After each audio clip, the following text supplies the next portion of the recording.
ഈ ജീൻസ് കൂടുതൽ ഇടുന്ന പെണ്ണുങ്ങളാണോ എന്ന് സംശയിക്കേണ്ടിയിരിക്കുന്നു. ഞാൻ സ്ത്രീകളോട് പ്രത്യേകം പറയാണ്, സ്വർഗത്തിന്റെ പരിമളം പോലും ആണിന്റെ വേഷം ധരിക്കുന്ന ഒരു പെണ്ണിനില്ല മക്കളെ. ചുണ്ടിൽ ലിപ്റ്റിക് ഇട്ട് പുട്ടിയിട്ട് എന്തെല്ലാം നിലയിലാണ് നമ്മുടെ മുസ്ലിം പെൺകുട്ടികൾ നിങ്ങൾക്കറിയോ? എന്തെല്ലാം വൃത്തികേടുകളുടെ പിന്നിലാണ് അവർ പോകുന്ന അറിയോ? ഞാൻ കണ്ണൂർ ജില്ലയിൽ പോയി 2 മാസങ്ങൾക്ക് മുമ്പ്. വീടിന്റെ ബാക്കിൽ ഒരു മരണം നടന്നിട്ടുണ്ട്. 28 വയസ്സുള്ള ഒരു സ്ത്രീ, മുസ്ലിം സ്ത്രീ മരിച്ചിട്ടുണ്ട്. ശരി, ക്യാൻസർ ആയിരുന്നു, നാവിന് ക്യാൻസർ ആയിരുന്നു, 3 ചെറിയ കുട്ടികളുണ്ട്. വലിയ കഷ്ടമാണ് ആ വീട്ടിൽ എന്നൊക്കെ. അത് കഴിഞ്ഞ് രാത്രി പരിപാടി കഴിഞ്ഞ് അതേ വീട്ടിൽ നിന്ന് ഭക്ഷണവും കഴിച്ച് എനിക്ക് എന്റെ നാട്ടിലോട്ട് പോകണം. അപ്പൊ ആ വീട്ടിലെത്തിയപ്പോ ആ വീട്ടിലെ എന്നെ സ്വീകരിച്ച ചെറുപ്പക്കാരൻ പറഞ്ഞു, അവരെങ്ങനെയാ മരിച്ചതെന്നറിയോ, ക്യാൻസർ എങ്ങനെയാ ഉണ്ടായതെന്നറിയോ? എന്നിട്ട് അവൻ പറഞ്ഞു, ക്യാൻസറിന്റെ ഈ ഡീറ്റെയിൽ പഠിക്കാൻ വേണ്ടി ബയോപ്സിക്ക് അയച്ച് സംഗതി കിട്ടി നോക്കുമ്പോ ലിപ്റ്റിക് ഇട്ടതിന്റെ പേരിലാണ് ക്യാൻസർ വന്നത്.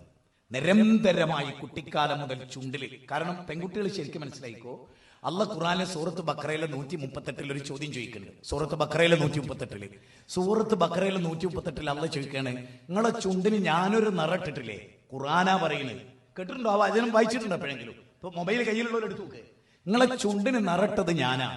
ഞാനിടാത്ത കൃത്രിമ നിറം നിങ്ങൾക്ക് എങ്ങനെ ശരിയാവും? എന്റെ നിറത്തിനൊരു പ്രത്യേകത ഉണ്ട്. അതാണ് അള്ളാഹ് പറഞ്ഞത്. അത് ആരോഗ്യത്തിന് ഹാനികരമല്ല. അപ്പൊ ഞാനൊരു ഉദാഹരണം, നിങ്ങളിന്റെ സ്റ്റേജിൽ ഇപ്പൊ എന്റെ ചുണ്ടില്, ഞാനിപ്പോ സ്വാഭാവികമാണ് നമ്മൾ ചുണ്ടിൽ എന്തെങ്കിലും ആയാൽ നാവുകൊണ്ട് നമ്മളിങ്ങനെ നാവ് നനയ്ക്കും. ചുണ്ട് ഉണങ്ങിയാല് നാവുകൊണ്ട്. പക്ഷെ നമ്മുടെ നാവ് കൊണ്ട് നമ്മുടെ ഈ ചുണ്ട് നക്കിയാൽ ഒരു പ്രശ്നമില്ല. നേരെ മറിച്ച് ലിപ്റ്റിക് ഇട്ടൊരു പെൺകുട്ടി ചുണ്ട് ഇങ്ങനെ നക്കിയ വിഷാണ് അവളുടെ നാവിൽ. അപ്പൊ അവളുടെ നാവിൽ ആദ്യം സംഭവിക്കുക എന്താന്ന് വെച്ചാല് സ്വാദുമുകളങ്ങൾ മുഴുവനും നശിച്ചു പോകും, അവിടുത്തെ കോശങ്ങൾ മുഴുവനും ചത്തുപോകും. കാരണം ഇതെന്താണ്? ഇതൊരു കെമിക്കലാണ്.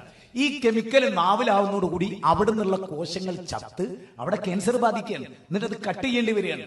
ഞാൻ പറയുന്നത് കുട്ടികളെ, ഇതുകൊണ്ട് മാത്രമല്ല, നിങ്ങൾ നിങ്ങളുടെ ചുണ്ടിന് ചായം തേക്കുന്നത് എന്തിനാ? ആണുങ്ങളെ കാണിക്കാനാണ്.